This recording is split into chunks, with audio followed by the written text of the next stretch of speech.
Then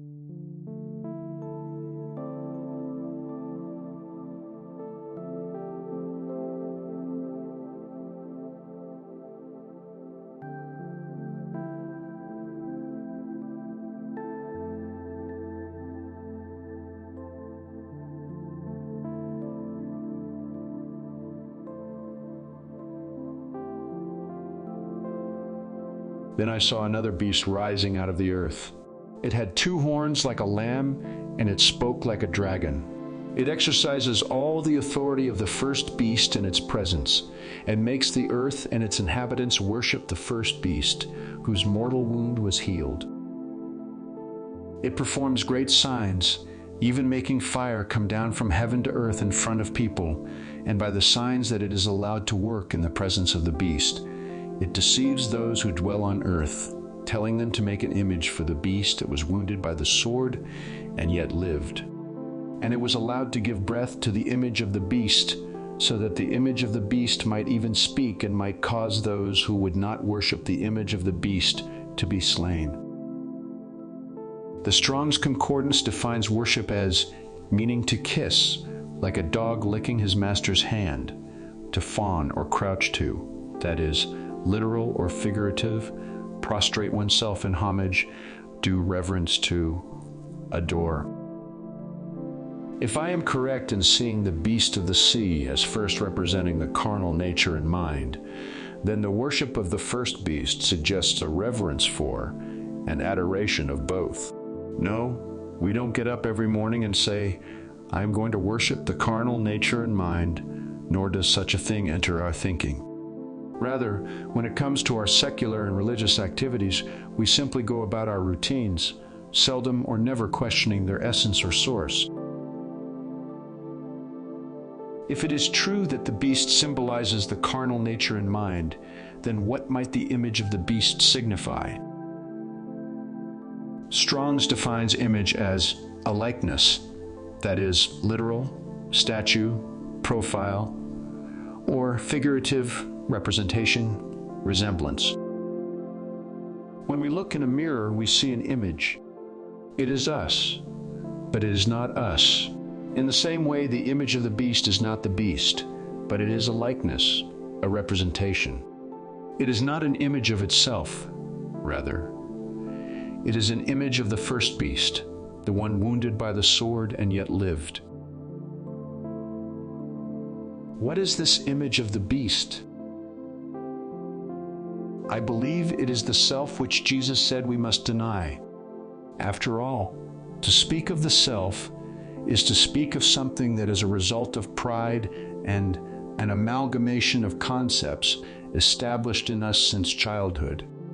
This often includes all the religious attachments we have accumulated over the past 2,000 years, which most believe necessary in our worship of Christ.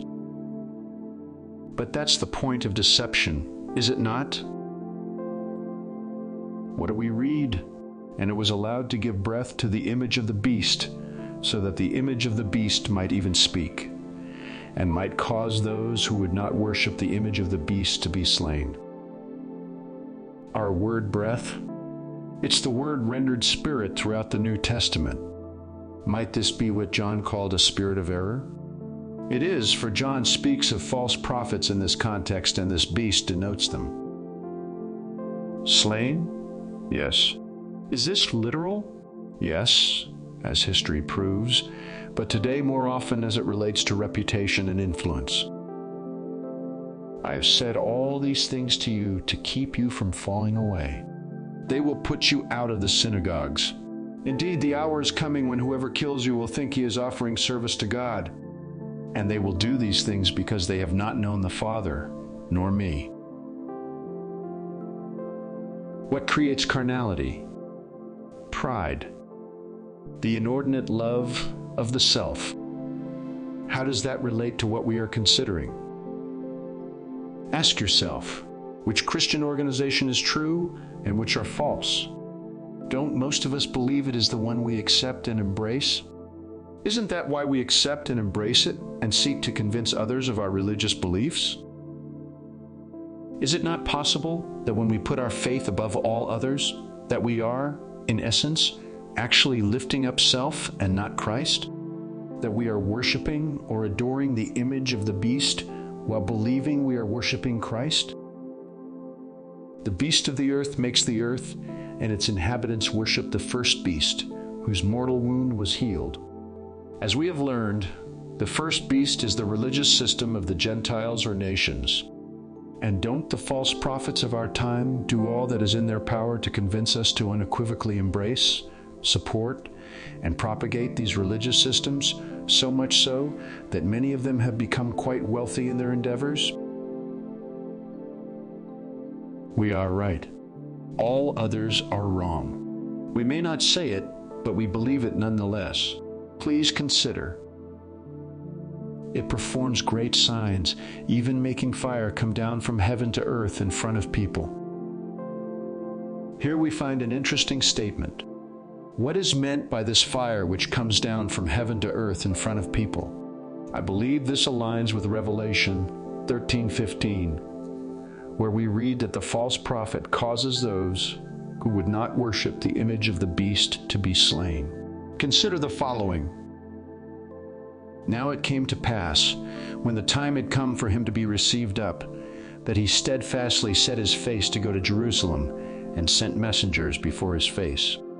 And as they went, they entered a village of the Samaritans to prepare for him. But they did not receive him, because his face was set for the journey to Jerusalem.